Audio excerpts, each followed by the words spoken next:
Before delivering his Easter message, Father Coughlin has an important announcement which he himself wishes to deliver. Father Coughlin.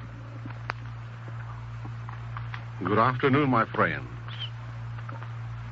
The feast of the resurrection of Christ from the dead is a feast of peace and joy.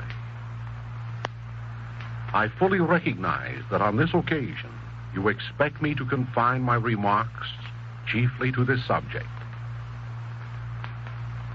As a preface, may I obtrude upon you the unwelcome word of war. My friends, believe me, there is no nation in all the world that wants war. By this I mean that the humble men and women of every country, particularly the countries of Europe, are more opposed to war today than at any other time in their histories. Monuments of death and destruction are constant reminders of the futility of war to the French, the English, the German, the Italian, and all European nations. On every hand, contrary to news releases, there is a growing resentment on the part of all men and women to the base propaganda of the warmongers, who are not interested in the welfare of the common people as much as they are interested either in maintaining their own system of finance, of economy, or of political partisanship. It is regrettable that in our own nation, efforts are being made on this, the feast of life eternal, to fill the minds of Americans with the wicked thoughts of war and death. Who are they who are sounding the trumpets of destruction and beating the drums of war? They are not the unemployed. They are not the exploited. They are not the oppressed farmers. They are not the tax-burdened citizens. And especially, they are not the youth of America, upon whom we of the older generation have cast the burdens of our injustices. The entire world clamors for peace, and the entire world is beginning to recognize that there can be no peace without justice. What is justice? Certainly it is not the perpetuation of the status quo. I mean, the concept of justice is intimately bound up with the concept of restitution. If a thief steals your motor car, justice is not satisfied until the stolen property is restored to you. Moreover, you do not rest in peace until your motor car is returned to your possession. Therefore, is it not clear that there can be no peace without justice, and that there can be no justice without restitution of ill-gotten goods? Meanwhile, the channels of news are flooded with the talk of unjust aggressors. No one defends the unjust aggressor, but no one hails him before the court of world judgment if he himself is an unjust aggressor, if he himself has committed injustices and has not made restitution therefore. I need not become more specific today. At this moment, I ask you to ponder upon these thoughts and weigh them in the scales of the principle that there can be no peace without justice, and no justice without restitution.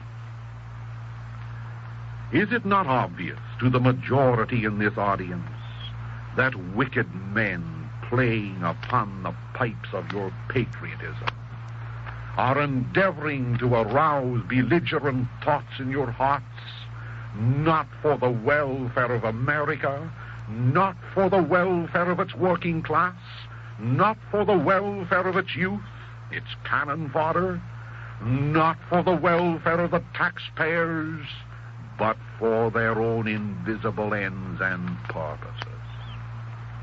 Is it not clear that these same men talk loudly about justice, but refuse to discuss the morality of restitution? The peace of which these same persons speak is translated more properly by bloodshed, and the democracy which they pretend to defend is slavery. In fine, the justice of which they prate is the perpetuation of their past injustices, of stolen colonies, of exploited populations, exploited through the agency of their international financial control. Real peace and real democracy must be born of Christian justice and Christian charity. For the past 13 Sundays, I have been discussing these subjects more or less concretely. For the benefit of those who wish to read at their leisure these discourses, I have compiled them all into one well-bound book. Today, I am offering each one in this audience this book, free for the asking. If you cannot afford to contribute towards its printing, well and good. There are a sufficient number of persons in this audience who will take care of these financial expenses out of their poverty. However, whether you can afford it or not, if you write to me this week, I will be happy to mail you almost immediately a book containing the last 13 Sundays' addresses entitled, Why Leave Our Own? And when you are writing to me, kindly include your advice on this point, namely, is it your wish that I continue broadcasting throughout the summer months on these subjects? Recognizing that this hour is your hour, I shall abide by your decision. Meanwhile, be resolute. Do not let your minds be poisoned by the propaganda of the warmongers. Do not fail to express to your senators this week,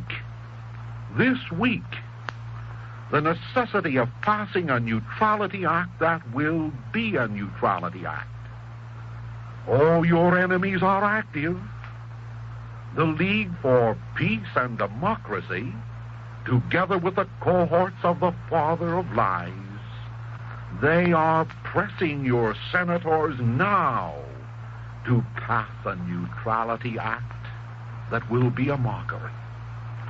Therefore, this week I appeal to you. If you are a lover of real peace and real democracy, standing firmly by all that these imply, do not fail your fellow citizens, and particularly the youth of this nation, in helping to preserve not only peace in America, but peace throughout the world.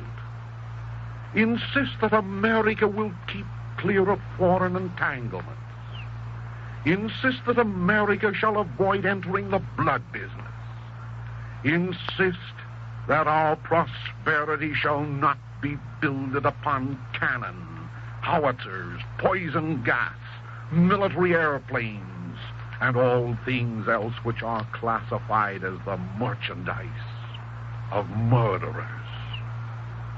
My friends, I am sure that there will be no universal European war if America makes up its mind to keep clear of European entanglement.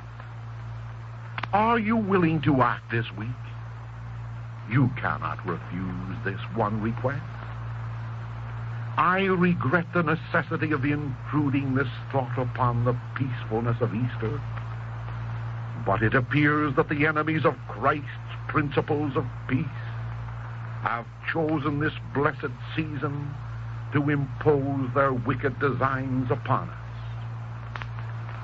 In the name of Christian peace and Christian democracy, which we love, I ask you to contribute your share within the next 6 or 7 days in the form of a letter to your senator to keep America absolutely free from foreign entanglements.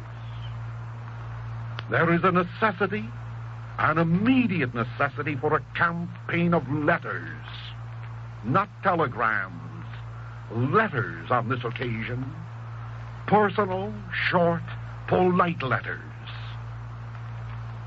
not only to keep America free from foreign entanglements, free from the blood business, but to keep European imperialists, European exploiters of colonies, European international financialists, European totalitarian dictators from decreeing death to the innocent populations of England and the continent. Thus, before I address you on the subject of Christ's resurrection, I invite you once more to inform me if I may send a book on Why Leave Our Own to your home, and to instruct me if you wish me to continue these broadcasts throughout the entire summer. And now for the resurrection message. Last Sunday I endeavored to outline the chief events in the Passion of Christ enacted between the days of Palm Sunday and Good Friday. The climax was the crucifixion of the Son of God made man.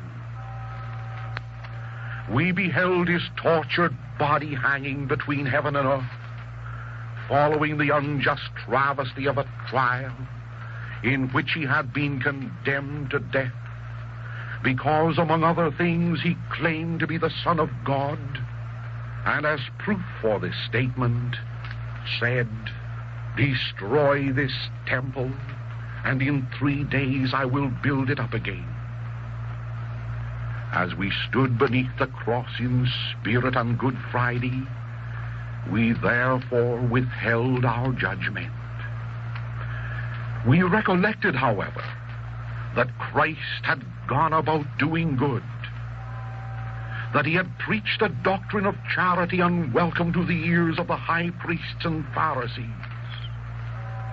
that he had exhibited compassion for the downtrodden multitudes, that forcefully he had driven the money changers from the temple and castigated his enemies as hypocrites, as whited sepulchres, as devourers of the homes of widows and orphans.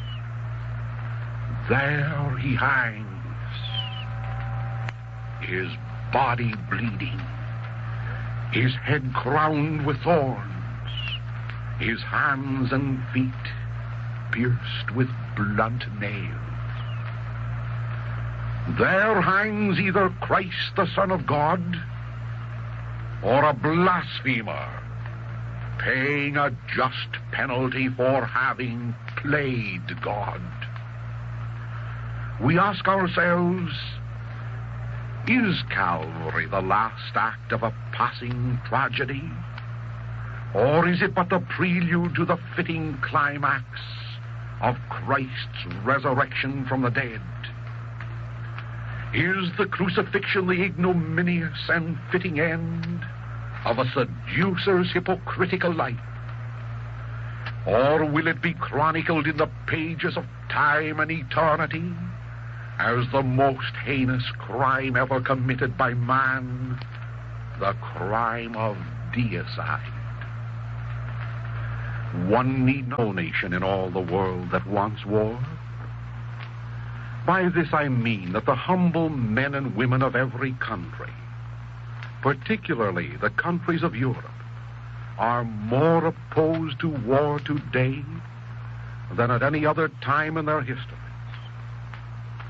Monuments of death and destruction are constant reminders of the futility of war to the French, the English, the German, the Italian, and all European nations.